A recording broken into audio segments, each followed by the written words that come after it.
Picture this. You're a caveman. You just fought off a saber-toothed cat, dragged a mammoth leg home, and started a fire with 2 sticks and pure spite. Impressive.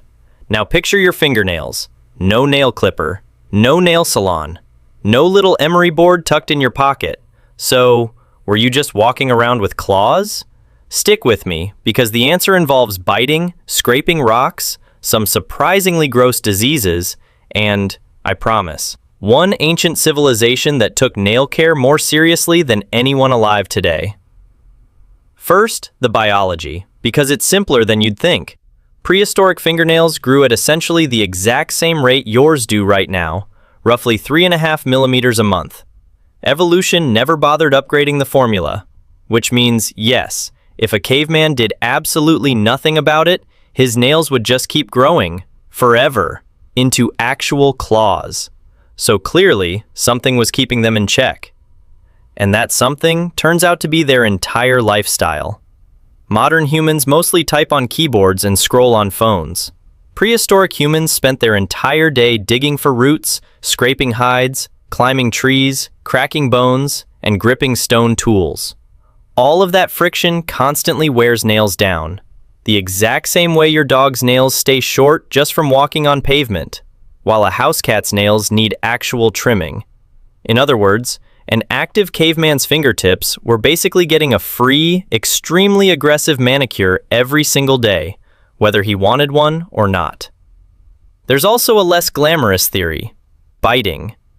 Nail biting shows up across essentially every human culture we've ever studied, and it's likely an incredibly old, deeply wired stress behavior. So it's entirely plausible that a nervous caveman, sitting in the dark listening to something growl outside the cave, was doing exactly what nervous humans do in a stressful meeting today. Same anxious habit, considerably higher stakes. And for the parts biting couldn't reach?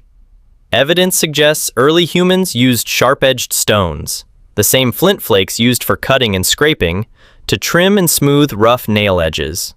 Basically, the world's first nail file was whatever rock happened to be lying around. Not exactly a spa day, but it worked. Now for the less pleasant part. Nail health in prehistory was rough.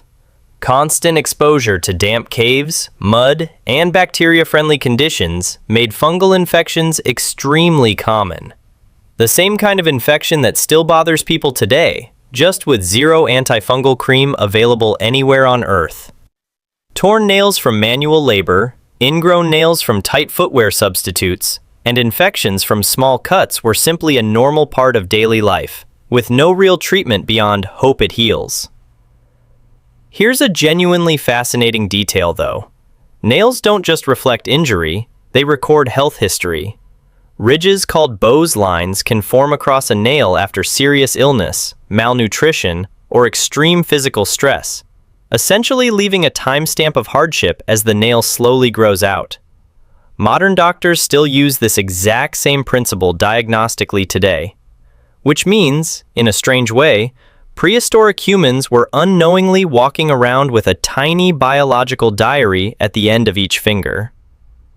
Now here's where things get genuinely surprising. The oldest known manicure set ever discovered comes from ancient Mesopotamia, dating back roughly 3,200 years before the Common Era. And it wasn't made of scrap flint. It was gold. Royal elites in Babylon had dedicated tools specifically for nail care and grooming, treating manicured nails as a clear marker of status and refinement, not just hygiene. Ancient Egypt took this even further. Nails were dyed using henna, and the shade mattered enormously. Deeper reddish tones were associated with higher social rank. Historical accounts describe both Cleopatra and Nefertiti favoring deep red nails specifically, essentially the world's oldest documented power color. But if you want the single most extreme example in human history, look to ancient and Imperial China. Members of the upper class deliberately grew their fingernails extremely long, sometimes several inches, as unmistakable proof they performed absolutely no manual labor.